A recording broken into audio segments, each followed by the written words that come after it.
ప్రభువైన యేసుక్రీస్తు నామములో మీ అందరికీ నూతన సంవత్సర శుభాకాంక్షలు. బాగున్నారండి? దేవుడు మిమ్మల్ని దీవించునుగాక. ఈ నూతన సంవత్సరంలో మరి నూతన యొక్క సంతోషాలు, నూతన ఆనందాలు, నూతన ఆరోగ్యత, నూతనమైన ఈవులన్నీ మీకు అనుగ్రహింపబడును గాక. ఈ మాటలు వింటున్న మీరందరూ కూడా నూతనంగా నూతన యొక్క ఆశీర్వాదములతో నింపబడుదురు గాక. ఈరోజు దేవుని యొక్క వాక్యానికి మనం వెళ్దాం. నూతన సంవత్సరము అనే యొక్క వాక్యంతో మనం ముందుకు వెళ్దాం. ప్రేమ మిత్రులారా, ఈ నూతన సంవత్సరంలో మనం అడుగుపెట్టబోతున్నాం. కాబట్టి ఈ నూతన సంవత్సరంలో తెలియని యొక్క దినాల్లో మనం అడుగుపెట్టబోతున్నాం. ఈ తెలియని దినాల్లో ఏ రీతిగా మనము ఉండాలనో, ఈ తెలియని దినాల్లో దేవుని యొక్క వాగ్దానములు ఏమి ఉన్నాయో అవన్నీ కూడా మనం తెలుసుకోవాలి. ఆయన వాగ్దానాలు మనం తెలుసుకోకుంటే ఆ ఆశీర్వాదాలను మనం పొందుకోలేము. ఆయన వాగ్దానాలన్నిటినీ కూడా మనం తెలుసుకొని మనం ప్రయాణం చేయాలి. ఈ ప్రయాణం అంతా కూడా మరి సక్రమంగా జరగాలి అన్నట్లయితే, ఆశీర్వాదకరంగా ఉన్నట్లయితే ఖచ్చితంగా మనం ముందుకు ఈ యొక్క విషయాలను తెలుసుకోవాలి. చిన్న ఉదాహరణ చెప్పి నేను ముందుకు వెళ్తానండి. ఈ ఉదాహరణ ఏంటిదంటే, ఒకరోజు ఒక ఆయన ప్రయాణం చేస్తున్నాడు ఒక దేశం నుంచి ఇంకొక దేశానికి. ఆయన ప్రయాణం చేస్తున్న యొక్క సమయంలో ఆయన మరి ఆ ప్రయాణం కొరకు ఒక ఓడను మరి టికెట్ తీసుకున్నాడు. ఆ ఓడలో టికెట్ తీసుకున్న తర్వాత ఆ ఓడలో ఎక్కి కూర్చున్నాడు. ఓడలో ఎక్కి కూర్చొని తను ఏం చేస్తున్నాడు అంటే, ఆ యొక్క ఇంటికాడికి రాగా, ఇదిగో మన పరిస్థితి పేదది, మన ఇంట్లో చక్కగా తిండి లేదు, మనం చాలా పేదవాళ్ళం ఉన్నాం కాబట్టి మనం అందులో హోటల్లో పెట్టే యొక్క భోజనం మనం తినలేము, ఇంటికాడికి వెళ్ళి మనం టిఫిన్ చేసుకొని వెళ్దామని చెప్పేసి తను బయలుదేరాడు. తను బయలుదేరి మరి ఆ ఇంటికాడికి వెళ్ళి కొన్ని రొట్టెలు చేసుకొని కొంచెం పచ్చడి చేసుకొని తను ఆ ఓడలో కూర్చున్నాడు. ఆ ఓడలో కూర్చున్న తర్వాత మరి రోజు ఈ యొక్క ఆ ఓడ నుండి ఒక 3 నెలలు ప్రయాణం చేయాలి. ఈ 3 నెలల దాకా ప్రయాణం చేస్తున్న తర్వాత పెద్ద మూట కట్టుకుని వచ్చారు, రొట్టెల ముక్క. ఆ రొట్టెలు పట్టుకుని వచ్చి అతను పక్కకు వెళ్ళేసి మరి ఆకలి అయినప్పుడల్లా ఆ ఎండిపోయిన రొట్టెలను తింటూ ఉన్నాడు. ఇన్ని నీళ్ళు తాగుతున్నాడు, కడుపు నింపుకుంటున్నాడు. అంతే. మరి పక్క వాళ్ళు అడుగుతున్నారు, ఏమయ్యా నువ్వు అన్నం తినడానికి వస్తలేవు, పక్కకి మనకు మెస్ ఉంది కదా, అందులో ఎందుకు వస్తలేవు, రండి అంటే, నేను రాలేనయ్యా అని అంటున్నాడు. వీళ్ళందరూ పోయి తింటున్నారు. వాళ్ళందరూ పోయి తింటుంటే లాస్ట్కు ఇంకా 2 రోజులు అయితే మరి వెళ్దామనగా అదే టైంలో ఇతను రొట్టెలు కూడా ఎండిపోయినాయి. ఒకరోజు ఉపవాసం ఉన్నాడు. మరి చివరి లాస్ట్ రోజు ఒక్కరోజన్నా తిందాంలే అని చెప్పేసి ఆ తినే కాడికి వెళ్ళి హోటల్ కాడికి వెళ్ళి తినడం మొదలుపెట్టాడు. తింటున్న యొక్క సమయంలో అప్పుడు తిని, అయ్యా డబ్బులు ఎంత అని అడిగాడు. అప్పుడు ఆ ఓడైన అన్నాడు, అయ్యా డబ్బులు ఇక్కడ నువ్వు ఇచ్చలేదు, ఎప్పుడైతే నువ్వు టికెట్ తీసుకుంటున్నావో ఆ టికెట్ తీసుకున్నప్పటికే ఈ యొక్క 3 నెలలకు సరిపోయే ఆహారానికి సరిపోయే డబ్బులు నువ్వు ముందే కట్టేశావు, ఇక తీసుకుని ఏమీ లేదు అన్నాడు ఆ ఓడ యజమాని. అప్పుడు ఆ వ్యక్తి, అబ్బా ఇన్ని రోజులు ఎండిపోయినది తినుకుంటున్నాను, అరే నేను ముందే నా పైసలు కట్ చేసుకున్నాడా, ఎంత నష్టపోయానని చెప్పేసి ఏడవడం మొదలుపెట్టాడు. అదే రీతిగా ప్రేమ మిత్రులారా, ఈ ముందున్న దినాల్లో మనకు జరగబోయే విషయాలన్నీ మనం తెలుసుకొని మనం ఒకవేళ సరిగ్గా తెలుసుకొని మనం నడిచినట్లయితే ఖచ్చితంగా మనము ఆశీర్వాదకరంగా ఉంటాం. ఆ తెలిసిన దేవుణ్ణి మనం వెంబడించుకొని ఆ ప్రభువుకు నమ్మకంగా మనం ఉన్నట్లయితే ఈ ముందున్న దినాల్లో మనం మేలు కలిగి మనం ఉంటాం. ప్రియమైన మిత్రులారా, యెహోషువ గ్రంథం 3వ అధ్యాయం 4వ వచనం ఒకసారి చదివి మనం ముందుకెళ్దాం.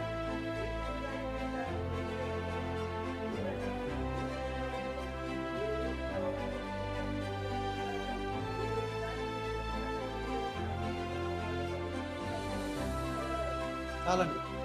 యెహోషువ గారు అక్కడ చెప్తున్న ఒక మాట, ఏది మందసం అయితే మోసుకుని వెళ్తున్న ప్రజలు ఉన్నారో, ఏదైతే తను ఒక గమ్యం చేరాలనుకుంటున్నారో, ఏ పాలతీనులు ప్రవహించే ఒక పాలస్తీనా దేశానికి వాళ్ళు ప్రయాణమై వెళ్తుంటున్నారో, వారి ప్రయాణంలో ఖచ్చితంగా తన గమ్యం చేరాలి.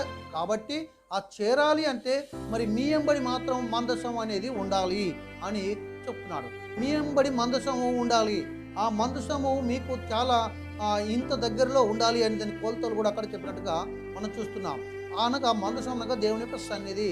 అనగా ఈ 2021 సంవత్సరంలో మనము ప్రయాణం చేయబోతున్నాం.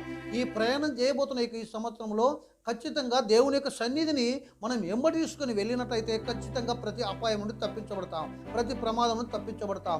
రాబోయే దినాల్లో ఏ అపాయం వచ్చినా, ఎన్ని వ్యాధులు వచ్చినా, ఎన్ని కఠినమైన బలహీనతలు వచ్చినా, ఎన్ని కరోనా లాంటి యొక్క వ్యాధులు ఇంకా కట్టగట్టుకొని వచ్చినా, ఆ దేవుణ్ణి వెంబడిస్తూ దేవుని యొక్క మాట ప్రకారం నడిచినట్లయితే, ఆయన సన్నిధి కలిగి మనం ముందుకు వెళ్ళినట్లయితే ఖచ్చితంగా మన గమ్యం మనం చేరుతాం. ప్రియమైన మిత్రులారా, మన గమ్యం చేరకుండా ఉండడం కొరకు ఎంతో మంది దుష్టులు అడ్డం రావచ్చు. ఇక్కడ వీళ్ళకు కూడా చాలా మంది ఆ గమ్యం చేరకుండా ఉండడం కొరకు చాలా మంది యొక్క దుష్టులు అడ్డం వచ్చారు. నెపోలీలు, అలాగనే అమోరీయులు, అలాగనే గిబ్బీలు, అలాగనే మనం చూసినట్లయితే చాలా భయంకరమైన యొక్క నానా రకమైన రాక్షస యొక్క వంశంకు చెందిన యొక్క వ్యక్తులు చాలామంది అక్కడ అడ్డం వచ్చినట్టు మనం చూస్తున్నాం. చాలా బలమైన వాళ్ళు అక్కడికి అడ్డం వచ్చేస్తారు. వాళ్ళను బయటికి దాటకుండా, ఆ ప్రాంతంలోకి వాళ్ళు పోవాలనుకునే స్థలానికి వెళ్లకుండా అడ్డుగా గోడలు కట్టుకున్న ఎరుక గోడలు లాంటి ఎన్ని గోడలు వాళ్ళకు అడ్డం వచ్చేసినాయి. కారణం ఎంత తెలుసా? అన్ని వచ్చిన ఎర్ర సముద్రం లాంటి యొక్క సముద్రం, మరి అడ్డం వచ్చిన ఎరుక లాంటి యొక్క యోర్దాన్ నది అక్కడికి అడ్డం వచ్చేసిన, మరి ఎన్నిటిలో కూడా దాటుకుని వెళ్ళినారు అంటే ఖచ్చితంగా దేవుని యొక్క సన్నిధి వెంబడి ఉంది. ఈరోజు నీకు నేను మనవి చేస్తుంది ఒకటే, ఇదిగో నువ్వు ఖచ్చితంగా నీ గమ్యం చేరాలి, ఖచ్చితంగా నీ భవిష్యత్తును అందుకోవాలి. ఈ ముందుల దినాల్లో నువ్వు ఒక ఉద్యోగాన్ని కొట్టుకోవాలని ఏదైతే నువ్వు తలస్తున్నావో, ఏ ఉద్యోగం అయితే నువ్వు కావాలని ఆశిస్తున్నావో ఆ ఉద్యోగాన్ని నువ్వు చేరుకోవాలి. ఏదైతే నువ్వు ఒక ఇల్లు కట్టుకోవాలని నువ్వు ఆశిస్తున్నావో ఆ ఇల్లు కట్టుకునే గమ్యానికి నువ్వు చేరుకోవాలి. ఏదైతే ఒక వివాహం చేసుకోవాలని నువ్వు అనుకుంటున్నావో ఆ వివాహం చేసుకునే గమ్యానికి నువ్వు చేరాలి. అలాగని ఏదైతే నీ పిల్లల్ని పోషించుకొని ఆరోగ్యకరంగా ఉండాలని నువ్వు అనుకుంటున్నావో ఆ గమ్యానికి నువ్వు చేరాలి. ఆ గమ్యానికి చేరాలంటే ఎన్నో ఆటంకాలు ఇక్కడ మనకు అడ్డంకులుగా వస్తాయి. వీళ్ళకు కూడా వీళ్ళకు ఏ రీతిగా వాళ్ళందరూ అడ్డంకంగా వచ్చి ఉన్నారో, ఈ అడ్డుగా ఏదైతే నిలబడి ఉన్నారో అదే రీతిగా నీ గమ్యానికి అడ్డుగా నిలబడే సమస్యలు కోట్ల కొద్దీ ఉన్నాయి. ఎందుకు ఆ సమస్యలన్నీ దాటుకుని నువ్వు వెళ్ళాలి అంటే, ఆ సమస్యలో నువ్వు ముందుకు వెళ్ళాలి అన్నట్టయితే నీ దేవుని సన్నిధిని నువ్వు తీసుకొని వెళ్ళాలి. అలాగనే ఎందుకు దేవుని సన్నిధిని ఎంబడి ఉండాలి అని అంటున్నంటే, ఇక్కడ రాయబడి ఉంది, నీవు ఇంతకు ముందు నడిచేది నీకు తెలిసిపోయింది కనుక ఈ ముందు నువ్వు నడిచేది నీకు తెలియదు, ముందు నడవబోయేది నీకు తెలియదు, ఏ రీతికి వెళ్తావో నీకు తెలియదు, ఆ ముందున్న దినాలు ఏం సంభవిస్తాయో నీకు తెలియదు గనుక మరి తెలిసిన వాడిని ఎంబడి తీసుకొని పో అని చెప్పేసి దేవుని యొక్క మాట. ఇప్పుడు ఏదైనా ఒక ఊరికి వెళ్ళామనుకోండి, ఆ ఊరికి వెళ్తున్నప్పుడు ఏం తెలియలేని యొక్క వ్యక్తిని మనం పంపిస్తామా? ఏం తెలియలేని యొక్క వ్యక్తితో తెలిసిన యొక్క వ్యక్తిని మనం కలిపి పంపిస్తాం. ఆ తెలిసిన యొక్క వ్యక్తి తన యొక్క గమ్యానికి తీసుకొని పోతాడు. తెలిసిన వ్యక్తి లేకుంటే చాలా ప్రాబ్లమ్స్ మనకు వస్తాయి. మిత్రులారా, ఈ 2021 సంవత్సరం మొదలుకొని తెలియని దినాలు మన ముందున్నాయి చాలా. ఆ దినాలు తెలిసిన వాడు మనకు ఎంబడి ఉండాలన్నది నా మనవి. అందుకొరకే ఈ యొక్క ప్రభువుకు మరి సమీపంగా ప్రభు సన్నిధి తీసుకొని మనం వెళ్ళాలి. రెండవదిగా మనం చూసినట్లయితే ఎలా నడవాలి, మనము ఎలా నడవాలి ప్రభువుతో, మరి ప్రభు సన్నిధి తీసుకొని మనం వెళ్తున్నాం కదా, ఎలా నడవాలి అన్నది రెండో విషయం. ఎలా నడవాలి అన్నట్లయితే ప్రియమైన మిత్రులారా, మొదటిగా దేవునితో నడవాలి. ఎలా నడవాలి అంటే దేవునితో నడవాలి. ఆదికాండము 5వ అధ్యాయం దాని 24వ వచనంలో ఉంటుంది, దేవునితో నడవాలి. మనుషులతో కాదు, మనిషి సంబంధాలతో కాదు, డబ్బుతో కాదు, అధికారములతో కాదు, అధికారులతో కాదు. నువ్వు నడవవలసింది దేవునితో నడవండి, దేవుని మాటతో నడవండి. దేవునితో నువ్వు నడిచినట్లయితే నీకు చాలా మేలు జరుగుతుందని మనం చేస్తున్నాను. ఇందులో రెండో పాయింట్ ఇక్కడ మనం గమనించాలి, సత్యంలోనూ నడవాలి అని చెప్పేసి 3 యోహాను 3లో మనం చూస్తున్నాం. ప్రేమికులారా, సత్యంలో నడవాలి. మనం ముందుకు వెళ్తున్నప్పుడు సత్యాన్ని విడిచిపెట్టకూడదండి. ఎన్ని ఆటంకాలు ఎదురైనా, ఎన్ని ప్రాబ్లమ్స్ మనకు ఎదురైనా మన సత్యం అనేది మనం ఎన్నటి కూడా వదలొద్దని మీతో మనం చూస్తున్నాను. మూడవదిగా ఆత్మానుసారంగా నడవాలి అని చెప్పేసి గలతీలకు 5:16లో రాయబడింది. ఏ రీతిగా అండి? ఆత్మానుసారంగా అనగా నీలో ఉన్న పరిశుద్ధాత్మ ఏ రీతిగా అయితే నేను నడిపిస్తాదో ఆత్మ నడిపింపులో నడవండి.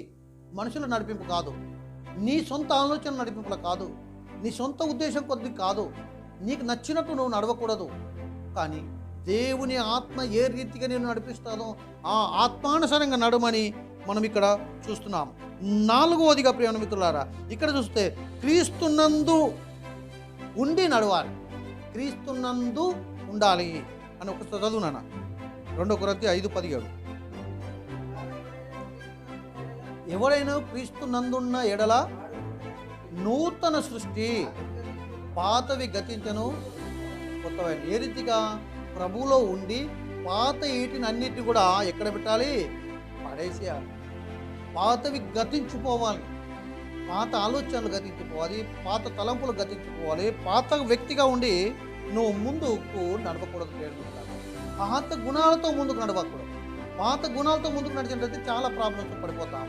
ఎందుకు అంటే ఒక మనము కలి చూడండి, లేకపోతే ఒక పులిసిన పిండి చూడండి. ఆ పులిసిన పిండి కొంచెము ఉంటే మళ్ళీ కొత్త పిండిలో వేయగానే ఆ కొత్త పిండి కూడా పులిసిపోతారు. ఈ 2021లో పాతది ఏదన్నా నీలో ఇంకా ఉన్నట్లయితే ఆ పాతదాన్ని పట్టుకుని కొత్త దాంట్లోకి నువ్వు అడుగుపెట్టినట్లయితే కొత్తది కూడా పులిచిపోయే అవకాశం ఉంది, కొత్తది కూడా పాడైపోయే అవకాశం ఉంది. కొత్త దాంట్లో కూడా నువ్వు చక్కగా నీవు కోరుకున్నది పొందుకోలేవు. ఎందుకు అంటే నీవు పాతదాన్ని పట్టుకుని వెళ్తే కొత్తది ఏ రీతికి వస్తుందండి. అందుకొరికే పాతది గతించుకోవాలి. నువ్వు ఇంతకుముందు నీ భార్యను కొట్టేవాడు కావచ్చు, ఇక బంద్ చేసుకో. ఇంతకుముందు కళ్ళు తాగుతున్న వాడి కావచ్చు, ఇక తాగకు. ఇంతకుముందు నువ్వు బూతులు తిట్టేవాడి కావచ్చు, అది బంద్ చేసుకో. ఇంతకుముందు తంబాకు పోక ఇలాంటి మత్తు పదార్థాలు తినేవాడి కావచ్చు, అది బంద్ చేసుకో. ఇంతకుముందు నువ్వు చక్కగా గుడికి వెళ్ళేవాడివి కాదు కావచ్చు, కానీ ఇక మీదట నువ్వు కరెక్ట్గా నువ్వు గుడికి వెళ్ళాలి. ఇంతకుముందు దశమ భాగం ఇచ్చేవాడివి కాదు కావచ్చు, ఇక నుండి కరెక్ట్గా దశమ భాగం ఇవ్వాలి. ఇంతకుముందు నువ్వు దేవునికి నమ్మకంగా ఉండేవాడివి కాదు కావచ్చు, కానీ ఇక మీద నువ్వు దేవుడికి నమ్మకంగా ఉండు. పాతవన్నీ ఇడిచిపెట్టు. నేను ఇంతకుముందు అట్లాగే ఉన్నాను, ఇప్పుడు అట్లాగే ఉంటానంటే మళ్ళీ ఎప్పటి స్థితియే మనము అనుభవిస్తాం, ఎప్పటి బాధలే మనం అనుభవిస్తాం, ఎప్పటి యొక్క పేదరికంలోనే మనం ఉండిపోతాం, ఎప్పటి కష్టాల్లోనే మనం ఉండిపోతాం. అందుకు ప్రియమైన సహోదరుడా, ఖచ్చితంగా నీ పాతదంతా కూడా వదిలిపెట్టుకొని కొత్తదాన్ని చేతబట్టుకొని నడువు. కొత్త ఆలోచనలతో నువ్వు నడువు, కొత్త తలంపులతో నువ్వు ముందుకు నడువు. అట్లాగనైతే నీ దేవుడు నీ గమ్యాన్ని నిన్ను చేరుస్తాడని నీతో నేను మనవి చేస్తున్నాను ప్రియ మిత్రులారా. మూడోది మనం గమనించినట్లయితే, మరి ఇలాగా నువ్వు నడిచినట్లయితే నీకు ఏం జరుగుతుంది, దేవుడు ఏమి ఇస్తాడు, ఆయన ఇచ్చే వాగ్దానాలు ఏంటిదో ఇది తెలుసుకొని మనం ముగించుకుందాం. ఇక్కడ చూసినట్టయితే నీవు దేవుడు ఇచ్చేది అనగా నీకు దేవుడు ఇచ్చేది ఏదైతే ఉందో ఆ దేవుడు ఇచ్చేది నీకు ఖచ్చితంగా ఇస్తాడు. నువ్వు ఆయనతో నడిచి ఇప్పుడు చెప్పిన ఈ 4 విధాలుగా నువ్వు కరెక్ట్గా నడిచినట్లయితే దేవుడు నీకు ఇస్తాడు.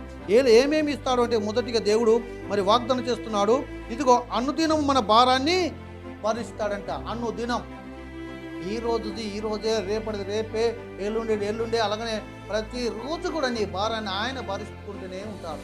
ఎంత భారం ఉన్నది, కుటుంబ భారం కానీ అలాగనే ప్రతి భారాన్ని కూడా ఆయన భరిస్తాడని చెప్పేసి ఇక్కడ మనం చూస్తున్న కీర్తనలు 68:19 వచనంలో ఒకసారి చదువున్నాను. కీర్తనలు 68:19. అనుదినము మన భారాన్ని ఆయన భరిస్తాడు. నువ్వు ఏ భారం మోసుకుని వెళ్తున్నావు, అందుకొరికే భారం మోసుకుని వెళ్తున్న సమస్త జనులారా నా ఎదుకు రండి అంటాడు. ఏ భారం మోసుకుని వెళ్తున్నావు, ఎన్ని కష్టాలు నువ్వు బాధలు ఉన్నా అవన్నిటిని కూడా ఆయన భరిస్తాడు. అనుదినము ఆయన మన భారాన్ని భరిస్తున్నాడు. ఆ దేవుడే మనకు రక్షణకర్త అయినాడు. అనుదినం, ప్రతి దినం మన భారాన్ని, అంటే ఒకవేళ ఆ భారాన్ని అంతా మనం భరించినట్లయితే మనం బ్రతకలేము. ఆ భారాన్ని అంతా మనం భరించలేదు, మనతో కాదు. కానీ ఆయన అనుదినము ఇప్పటి వరకు నీ భారాన్ని భరిస్తూనే ఉన్నాడు. ఈ 2021 సంవత్సరంలో నీ భారాన్ని ఆయన భరిస్తాడని ఇక్కడ రాయబడింది.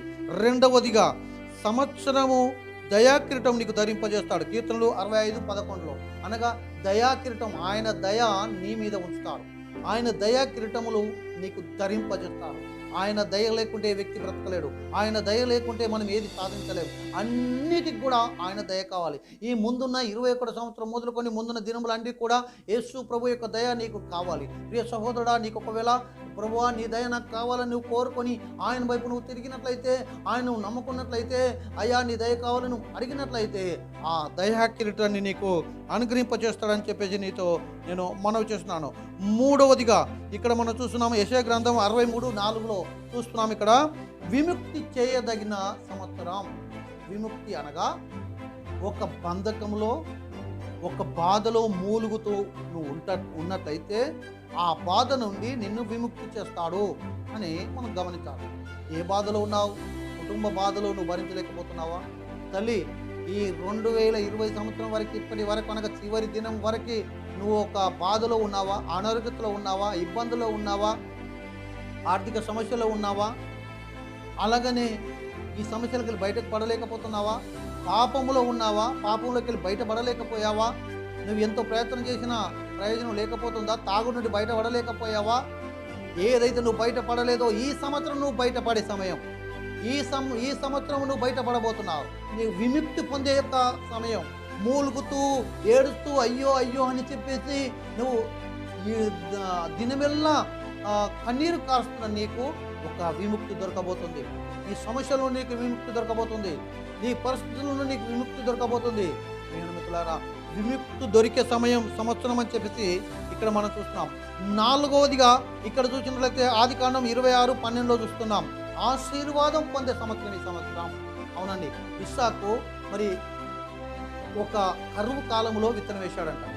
కరువు కాలంలో విత్తనం వేసి అప్పుడు అనుకున్నాడు, అయ్యా మా ఇంట్లో ఏం లేదు, మా కుటుంబం పేదరికంతో ఉంది, మా పని మాకు సరిపోవడం లేదు, మా పైసా మాకు సరిపోవడం లేదు, మా కుటుంబ పరిస్థితులు చాలా ఘోరంగా ఉన్నాయి, వచ్చేది మాకు కేవలం మెడిసిన్ యొక్క దానికే సరిపోవడం లేదు, ఏం చేయాలి, రాబోయే దినాల్లో కరువు వచ్చేటట్టున్నది. ఎందుకంటే ఈ కరోనా వల్ల కరువు వచ్చే అవకాశాలు ఉన్నాయి. రేపు ఏం జరుగుద్దో, అసలు పంటలు చక్కగా పండడం లేదు, ఎలా నా పంట ఈ సంవత్సరం వండలేదు, ఇంతకుముందు వండలేదు, ఏం చేయాలి? ఇస్సాకులాగా నువ్వు టెన్షన్ పడుతున్నావు సహోదరుడా. దేవుడు నీకు మాట ఇస్తున్నాడు. ఈ సంవత్సరం నీకు ఆశీర్వాదం వచ్చే సంవత్సరం. ఈ సంవత్సరం నీ పంట నూరంతలుగా ఫలితమిచ్చే సంవత్సరం. ఈ సంవత్సరం నువ్వు చూస్తున్న దానికంటే ఎక్కువగా అభివృద్ధి పొందే సంవత్సరం. ఈ సంవత్సరం నీ పిల్లలు కానీ సంవత్సరం. ఈ సంవత్సరం నీకు పంట పండే సంవత్సరం. ఈ సంవత్సరం నీకు జాబ్ వచ్చే సంవత్సరం. ఈ సంవత్సరం నీకు మంచి యొక్క భర్త వచ్చే సంవత్సరం. ఈ సంవత్సరం నీకు మంచి భార్య వచ్చే సంవత్సరం. ఇదిగో పిల్లలు లేక ఎన్ని రోజుల చుందో నువ్వు ఇలా ఉంటున్నావో, ఈ సంవత్సరం దేవుడు నీకు మంచి గర్భం తెరిచి మంచి సంతానం ఇచ్చే సంవత్సరం. ఇదిగో ఆ సంవత్సరం కొరకు నువ్వు ఎదురు చూడు. ఆ సంవత్సరంలో నీకు దేవుడు ఇలాంటి మేలు నీకు ఇవ్వబోతున్నాడని చెప్పి నీతో మనవి చేస్తున్నాను. అలాగనే ఐదవదిగా మనం చూసినట్టయితే సంవత్సరాది మొదలుకొని సంవత్సరం అంతం వరకు దేవుని కనుదృష్టి నీ మనలపై ఉంటుందంట. ఈ సంవత్సరాది అనగా ఇప్పటి నుండి మొదలుకొని అప్పటి వరకు, ఆ సంవత్సరం అంతం వరకు అనగా ఇప్పటి నుండి అప్పటి వరకు మనం ఒక్క నిమిషము కూడా, ఒక సెకండ్ కూడా దేవుని కనుదృష్టి మన మీద చూడకుండా లేదంట. ప్రియ మిత్రులారా, ఆయన సంవత్సరాది మొదలుకొని సంవత్సరము పూర్తయ్యేంత వరకు కూడా ఆయన కనుదృష్టి నీ మీద ఉంచుతానని చెప్పి ద్వితీయోపదేశ కాండము ప్రియ మిత్రులారా 11:12 అక్కడ రాయబడినది. ఏమి దిగులు పడనక్కర్లేదు. దేవుడు నీకు తోడుగా ఉంటాడు. ఆయన నిన్ను కాపాడుతాడు. ఆయన కనుదృష్టి నీ ఎదురున్నది. ఆయన నీ ముందు ఉన్నాడు, నిన్ను కాపాడుతాడు, కునుకడు, నిద్రపోడని చెప్పేసి మీతో మనవి చేస్తున్నాను. ఆరవదిగా సమాధానకరమైనవి నీకు అనుగ్రహించే దినాలు, రాబోయే సంవత్సరం, రాబోయే 2021 అనగా ఇప్పటి నుండి, ఈ రోజు నుండి సమాధానకరమైన దినాలు నీ ముందు ఉండబోతున్నాయని ఇర్మియా 29:11 మనం చూస్తున్నాం. అలాగనే 7వదిగా కీడు తొలగించి తృప్తి కలిగించే సంవత్సరం. కీర్తనలు 90:15 చూస్తున్నాం. ఇక్కడ ఏ కీడుని రాకుండా నీకున్న కీడులన్నిటి నుండి తొలగించి ఆ కీడులో నిన్ను బయటికి తీసుకొచ్చే సంవత్సరం ఈ 2021 సంవత్సరం అని చెప్పేసి నీతో మనవి చేస్తున్నాను. చివరిగా ప్రియ మిత్రులారా, ఇక్కడ మనము మత్తయి సువార్త 6:34 చూస్తే రేపటి దినము గురించి ఏమి చింతపడకు, చింత ఆయన మీద మోపు. ఏం తిందుమా, ఏం తాగుదుమా, ఏం ధరించుకుందుమా, పెళ్లి ఎలా చేయాలి, కుటుంబాన్ని ఎలా పొందాలి, ఈ చింత యావత్తు విడిచిపెట్టి దేవుడి మీద దాన్ని మోపు. నీ భారం అంతా ఆయన మీద మోపు. నీ భారము ఆయన మోయగలడు. ఈ 2021 సంవత్సరం నీ భారం నువ్వు పట్టుకొని, నీకు నువ్వు సిద్ధపడి, నీకు నువ్వు ఆలోచన చేసి బాధలు తెచ్చుకుంటున్నావు, రోగం తెచ్చుకుంటున్నావు, పెరాలసిస్ తెచ్చుకున్నావు, అనారోగ్యత తెచ్చుకుంటున్నావు, కుటుంబంలో నువ్వు ఏ పని చేయలేని యొక్క పరిస్థితికి దిగజారిపోయావు, కాళ్ళలో చత్వలేని యొక్క పరిస్థితికి దిగజారిపోయావు. ఎందుకంటే ఈ చింత యావత్తంతా కూడా నువ్వు వదిలిపెట్టు. ఆ దేవుడి మీద నీ చింతను మరి పెట్టు. ఈ 2021 సంవత్సరము నిన్ను దీవించబడే ఒక సంవత్సరంగా, నీకు ఆశీర్వాదకరమైన ఒక సంవత్సరంగా దేవుడు ఉంచబోతున్నాడు. ఈ లోకమందరికీ అది భయంకరమైన దినాలు కావచ్చు, ఈ లోకమందరికీ రోగాలతో నింపబడిన దినాలు వస్తున్నాయి కావచ్చు, ఈ లోకమందరికీ మంచి దినాలు లేవు అని చెప్తున్నారేమో, కానీ ఆ దేవుడు నీకు వాగ్దానం చేస్తున్న దినాలు నీ కొరకు దాచిపెట్టి ఉంటున్నాడు. ప్రజలందరూ ఏ స్థితిలో ఉన్నా నీకు ఆ స్థితి అర్థం అని చెప్పేసి గమనించకు, ఆలోచన చేయకు. ప్రజలందరూ రోగములు ఉన్నారు నాకు అర్థం అని చెప్పి భయపడకు. ప్రజలందరూ కష్టాల్లో ఉన్నారు నాకు అర్థాన్ని భయపడకు. ఎందుకంటే నేను నడిపించేవాడు, నీకు తోడున్నవాడు, నీకు నీ ఎంబడి ఇస్తున్నవాడు, నువ్వు ఆయనతో ఉంటున్నవాడు కాదు. చాలా గొప్ప దేవుడు నీతో ఉన్నాడు, చాలా బలమైన దేవుడు నీతో ఉన్నాడు. నిన్ను నడిపిస్తాడు, నిన్ను దీవిస్తాడు. ఇట్టి మాటలు దేవుడు దీవిస్తుంది కాక. ఆమేన్.